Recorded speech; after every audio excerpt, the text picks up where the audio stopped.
DeWanna Bonner was brought in for leadership. She was brought in for leadership. And do you want to know all that these young players learned from her? If things don't go your way, refuse to show up. Continue to get paid a max contract while you are sitting out, refusing to play. She got benched. She couldn't handle it. I want out. She's not playing well. She's getting criticized. I want out. DeWanna Bonner was brought in to be a leader, a veteran presence for the young core. But what message did that leadership actually send? That if things don't go your way, you check out? That you can sit out games, still collect a max contract, and refuse to suit up when it matters? She got benched and couldn't take it. Suddenly, it's "I want out." Her performance dips, the criticism rises, and instead of responding like a leader, she runs. Is that the example these young players are supposed to follow? DeWanna signed with the team. She said at this point in her career, she's playing for championships and obviously have championship experience in those veterans they brought in. How much does that get to add to the culture or just what it takes to win at a high level? Yeah, I mean, DB has been tremendous. Like, she's such a selfless leader. Like, she's here to win, she says. After vanishing for 5 straight games under the vague excuse of personal reasons, it's now official. Dana is out of the Indiana Fever. And fans? They aren't just disappointed, they feel blindsided. This isn't about numbers, hype, or even her veteran experience. What's got Fever Nation boiling is why she walked away, just when the team needed leadership most. She was meant to be the stabilizing force next to Caitlin Clark, the calm within the storm of a championship grind. Instead, she vanished. No answers. No closure. Just gone, but here's the twist. This shock exit might actually be a blessing in disguise. Yeah, you heard that right.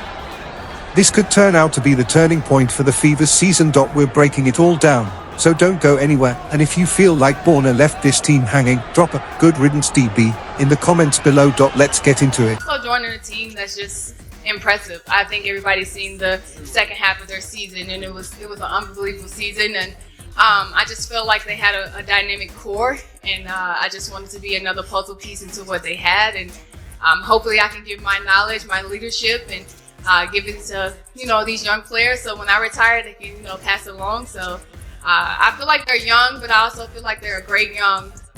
They don't need too much coaching and too much leadership. They kind of figured it out themselves, and I'm just hoping that I can add to it and make basketball a little easier for them, and as well they can make it a little easier for me. Back in the hope-charged offseason, DeWanna Bonner was hailed as the missing link in Indiana's championship puzzle.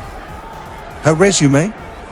Impeccable, multiple All-Star appearances, WNBA titles, and at 37, still plenty of fire left in the tank.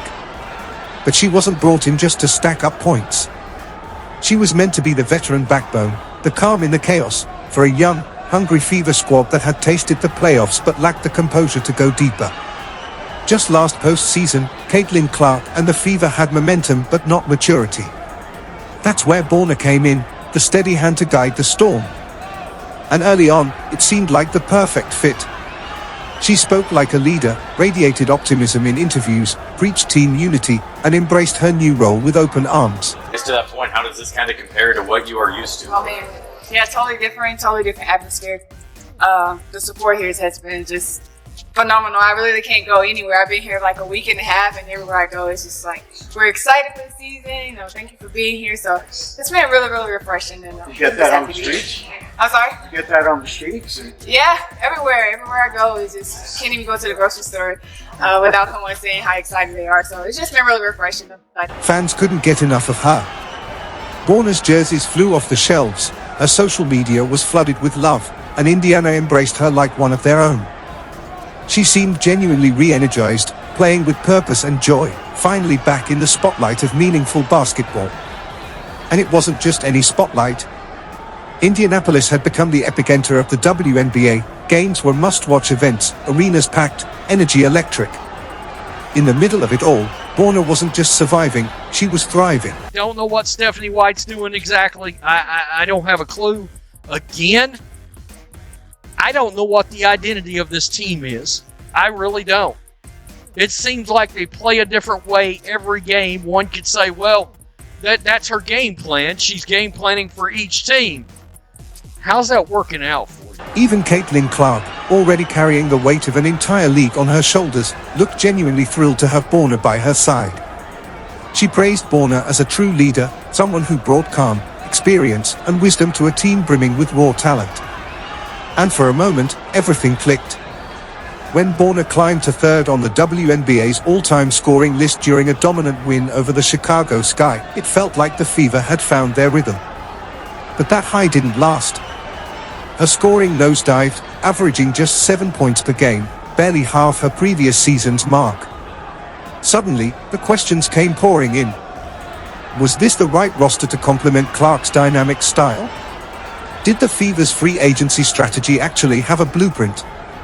Or was this just a name-dropping off-season, throwing talent at the wall and hoping something stuck? How is she doing? Is there any timeline for her return? Yeah, she's doing well. She's doing well. Again, no timeline. I think it's day to day, and for us to just make sure that we're continuing to be supportive of DB. And then, just like that, Bonner vanished.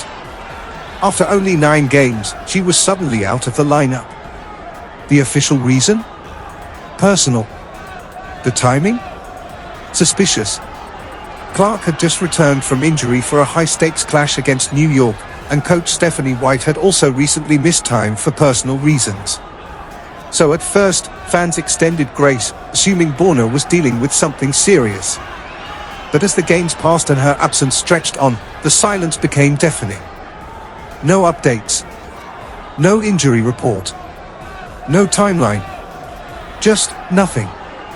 And in pro sports, silence doesn't bring peace, it breeds speculation. Multiple league insiders are reporting to Annie Costabile, of course Annie Costabile is breaking this news, of Front Office Sports that DeWanna Bonner has quote-unquote no interest in returning to the Indiana Fever. Instead, wanting to be in landing spots with either the Phoenix Mercury or the Atlanta Dream. That's when whispers turned into full-on investigations. Fans noticed Bonner had wiped all traces of the Indiana Fever from her Instagram. Rumors began swirling, her jerseys mysteriously vanished from the team store, and some claimed her image had quietly disappeared from inside the arena. True or not, the facts mattered less than the silence. The organization said nothing, no statement, no clarification. And that silence? It only poured gasoline on an already burning fire. Fans started connecting the dots, and spoiler alert, they weren't far off. No comment is a comment. No explanation is an explanation. If we were trying to get back, we would have said, we're trying to get back, we're trying to work some things out behind the scenes so both parties are satisfied moving forward. We don't even get that. Soon, legitimate outlets picked up the story. Bonner was out. Full stop. Naturally, all eyes turned to coach Stephanie White. With the news finally public, surely she'd break the silence and offer some clarity. But no, her response? Absolute radio silence. Not a word. Not a hint. Just more questions hanging in the air. Multiple sources told Front Office Sports the fit in Indiana was off in the beginning. Bonner, who was signed to be an anchor to win with championship experience for the team's young core, was expected to be a starter. So basically, she stunk it up, got benched for Alexi, and was pissed. But it is what it is. Same with Bonner's agent, not a single word. And let's be real, if any of the rumors were false, it would have taken just one tweet to shut it all down. But that silence? That spoke louder than any denial ever could. On our team, we want to support her, let's just give her some grace. And now we get some clarity on that situation. Now we get some understanding of that situation, and all of that grace can get thrown right out the window. You have people fearing the worst for her family. You have people fearing the worst for everything. You have people saying that they hope everything's good with DeWanna Bonner. It turns out she apparently just pissed off that she wasn't started. And now, the narrative we were sold, that DeWanna Bonner came to mentor, to lead, to selflessly help this team grow, has gone up in flames. According to reports, the moment her role was reduced, she mentally checked out. Gone was the locker room leader. Gone was the veteran voice on the bench. Gone was the steady hand to help Clark navigate the media storm. Instead, Bonner disappeared like a magician botching her final act, leaving her teammates to face the chaos alone. Posted it during the game at like 11 p.m. At like 11 p.m. And look, we get it. No player, especially a future Hall of Famer, wants to sit on the bench. But real leadership isn't about starting or stacking up stats. It's about showing up when the spotlight isn't on you.